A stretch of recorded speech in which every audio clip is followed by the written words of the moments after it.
Riding a 5-game losing streak in 0 for February. Worst of all, the defense is looking absolutely doo-doo. But we're going to get into it. Peep game.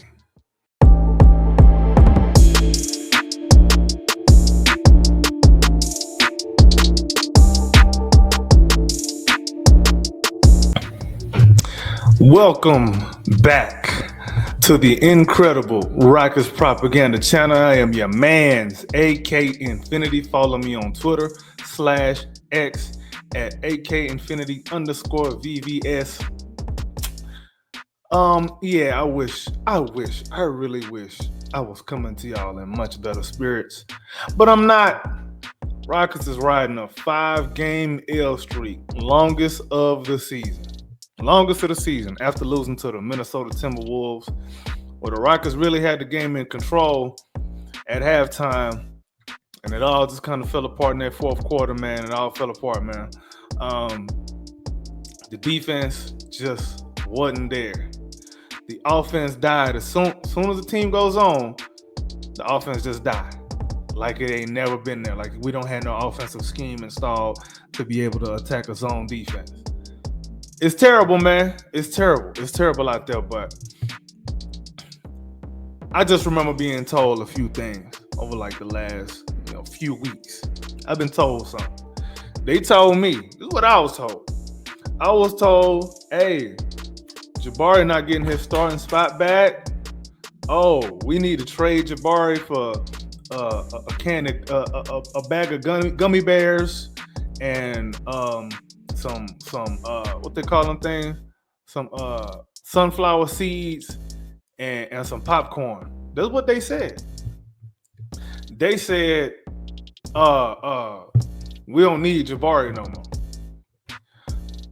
I don't know about y'all, but I've been keeping tabs, and if you look at the record with and without Jabari, all of them takes about Jabari not being needed and not needing to be around, ain't got to start and all that, they starting to age really bad. The Rockets with Jabari this season are 22-11. Without Jabari, they're 10-8. I know what y'all gonna say. Oh, but look at the teams that we beat. You know what I'm gonna counter with, right? Look at the teams that just beat us on this 5-game L streak.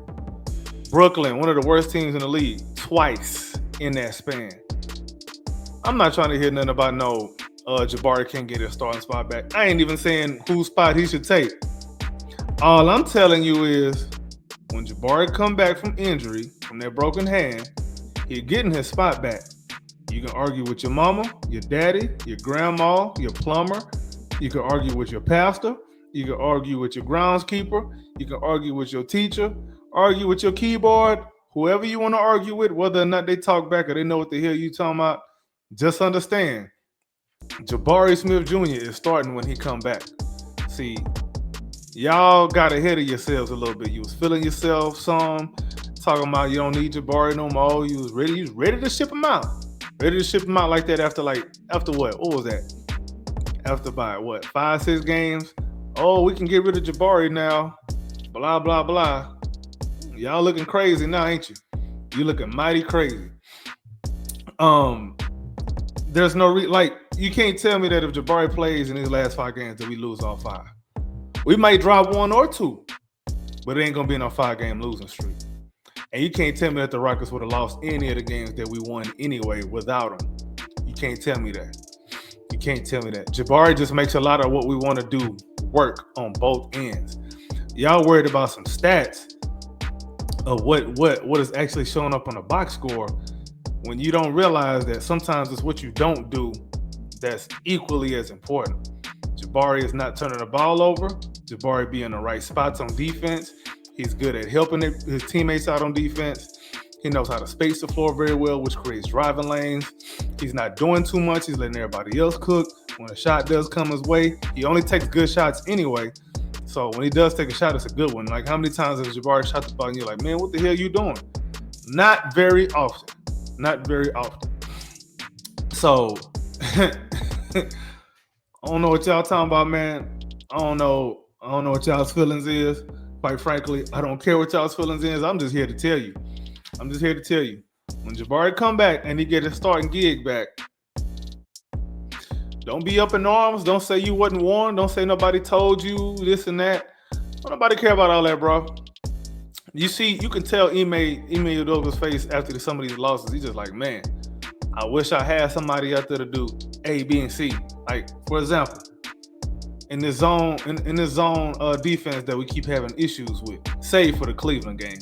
But in this zone defense that we keep having issues with, zone buster, Jabari, put him in a soft spot in the zone, boom, cash money from mid range or from three. If you happen to collapse the defense and force a kick out, and we're forced to kick out to the 3-point line, Jabari gonna be the recipient of that. He gonna cash that thing in. On the flip side, on defense, what does Jabari do? Jabari is great at switching. You can switch him on to just about anybody and you feel comfortable. Like when the Timberwolves was making this run in the fourth quarter, what were they doing? They were attacking whoever was the big man spot. Whoever was playing that 5 position, they was attacking them. Can't do that when Jabari's in the game. He may not get the block, he might not get a steal, but the other team ain't gonna score. That's just as important. Like the counting stats, the blocks and the steals, and even the rebounds. Jabari might not even get the rebound, but he's gonna block somebody out, and the other team ain't gonna get the ball. Like those are the little things that happen that people don't really that the advanced statistics people don't account for. They never account for that kind of stuff. A lot of times it's the stuff that you don't see. It's the stuff that don't show up on the box sheet. It's the stuff that there isn't an actual statistic for when you go in the box score. That's why you got to watch the games. And I've told y'all several times, when you're watching basketball, if you really want to see where the game is played, don't look at where the ball is. Look where the ball is not. Because that is where the things are being set up to get the ball somewhere. That's what's going. You gotta be able to understand that basketball is a 5-man sport. It's 5-on-5. It's not 1-on-1. I know y'all used to play 1-on-1 at the parks and on NBA 2K. Unfortunately for y'all, real life don't work that way. Damn, I just rhymed. I'm finna drop an album, y'all. But nah, man, I just wanted to do this quick little video to let y'all know the cavalry is coming back on the way.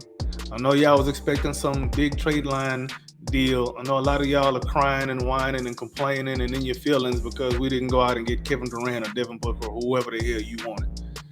Unfortunately for y'all, we got a smart GM who wants to see things through, who doesn't make knee-jerk reactions just based upon whatever the fans' tears said that they wanted. You don't do that. See, when you GM based off of feelings, you end up like the Phoenix Suns. You want to be the Phoenix Suns? Do you want to be the Wizards? Do you want to be the Lakers? I don't care if they just got Luka. I guarantee you them boys are going to be out in the first round. That team don't fit each other. They don't fit together. But yeah, look out in the buyout market though. I can anticipate there might be a guy or two that we might be able to pick up for the stretch run down the way. But the biggest acquisition, the biggest pickup is going to be Jabari Smith Jr. coming back. And I know y'all going to say, oh, Fred VanVleet. Yeah, he another one too. But the losing streak started with Fred VanVleet playing anyway. If Jabari Smith plays in any of these games, I'm telling you we don't lose. I'm telling you right now, man. Put some respect on Jabari Smith's name. Sometimes absence makes the heart grow fonder, and I hope y'all are realizing it's not always about who's starting or who get the most numbers. It's about fit. It is about fit. And the way that we're built, we like versatility. Jabari Smith Jr. makes us very versatile. He can play up a position, he can play down a position. And you feel comfortable with him guarding anybody. You feel comfortable when he's taking a shot, you feel like it's gonna go in. He just plays smart, plays the right way. You don't see him complaining about getting pulled. You don't see him crying to the referees all the time. Just a good teammate. It's a Swiss Army, well, I wouldn't say Swift Army knife, but he's very malleable, meaning he can fit in just about anywhere on any team. You can find a way. You can find playing time for him. You can play him 35 minutes. You can play him 25 minutes. You're going to get the same engaged Jabari the whole time. But anyway, man, that's all I got for y'all. Please get out your goddamn feelings.